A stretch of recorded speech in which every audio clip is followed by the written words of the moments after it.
Greetings, my friends. It's a pleasure to be able to talk to you virtually here. Always better in person, but here we are. Above all, I hope my message here today finds you and your family safe and well in the midst of this seemingly never-ending, indeed increasingly dangerous pandemic.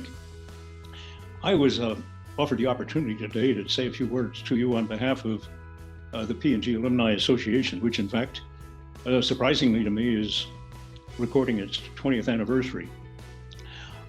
There are 2 points I'd like to raise for your consideration. The first is P&G Alumni Foundation. Some of you may already be participating in this. It is a foundation that is fueled by the commitment of P&G Alumni, which is supporting efforts in the communities around the world for economic sustaining health. My wife and I first became aware of it about 5 years ago. We've been a donor and a happy donor ever since. As I've seen the impact of it now on over 100,000 men, women, and children in various projects around the world. Now, each one of you I know are giving probably to many nonprofit organizations, and you may wonder why another one and why this one. For my wife, Francie, and me, there have really been three main key factors that led us to add this to our list. The first is that every one of these projects is being overseen, often sponsored, brought to the Alumni Association by an alumnus. They're involved in them. And that very fact, obviously, is encouraging to us. The second is that we're finding that P&G giving to this is leveraging other money from other donors to the same projects, usually multifold. And the third factor won't surprise you, and that is there is a commitment in making the decisions as to whom to give to be data-based and to be looking at something that is sustaining. Last year, I'm told we had 60 applications. We were able to only fund 6. This year, it wouldn't surprise me to see we have even more applications with COVID-19 and the tremendous burden that's producing. So I would ask you to consider this. I'd invite you to go to a link you'll see here, which will take you to a website which will share some of the stories that turn us on, that make us feel good about doing this. Some of you may have also heard stories from Mike Kremzar and Jorge Montoya, who I know addressed the Alumni Association earlier.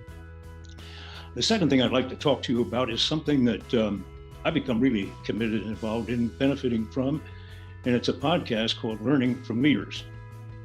I've had a lot more time to listen to podcasts, I'll tell you, in the last year, maybe you have too. Simply walking around the streets of Wyoming, going through parks, and I got those Apple earbuds in my ear listening to podcasts, and I discovered this one. In fact, I was asked to do one of the podcasts. I think there are now about 25 of them. You recognize, I think, most of the people who are on them. I've listened to at least a dozen, maybe more, and they are now my favorite podcast. A lot of others I listened to as Recline Show and others. This is my favorite. Why? Well, I'm hearing good lessons, exciting lessons from a business which I was part of, you've been part of. But beyond the lessons, I'm learning life stories. And I've come to believe deeply, that life is about stories, and we don't know each other's stories well enough. And there are frankly a lot of people who I work closely with whose stories I learn about in a way here that is exciting, fulfilling, a reminder of why P&G people are very, very special. On P&G, let me just close with one final thought, and that is the pride I suspect you share in what the company is doing today. I don't know how long it was, maybe a couple of years ago, David Taylor and others came up with the mantra, P&G is a force for growth and a force for good. Force for growth and a force for good. And they go together. As I've said to David, I've never seen the company in my entire involvement with it, which goes back to 1963, being more of a force for growth and a force for good than it is today. And the need for companies to do what P&G has done and what you've helped make it in your own tenure is greater than ever. We all know that. When values are challenged, when people are looking for something they can believe in. And this force for good also takes us back to the foundation, which I talked about at the beginning. It is a force for good that we can still be part of. Well, let me wrap it up there, and thank you very much for listening, for viewing us, for considering what I've raised about the foundation, do go to Learning from Leaders. I guarantee you will enjoy it. You'll see a link here. It'll take you to that website. It will show you the list of everybody on there.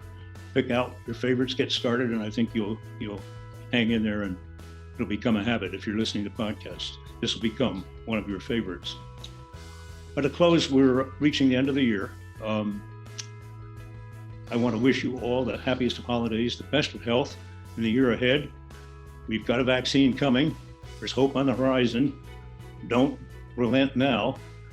Do what you're told, at least what I'm told by my wife, which is behave. Don't go in crowds, et cetera, et cetera. Wear that damn mask. In any event, all of you, be well. Thanks for all you did for P&G. All the best to you in the year ahead.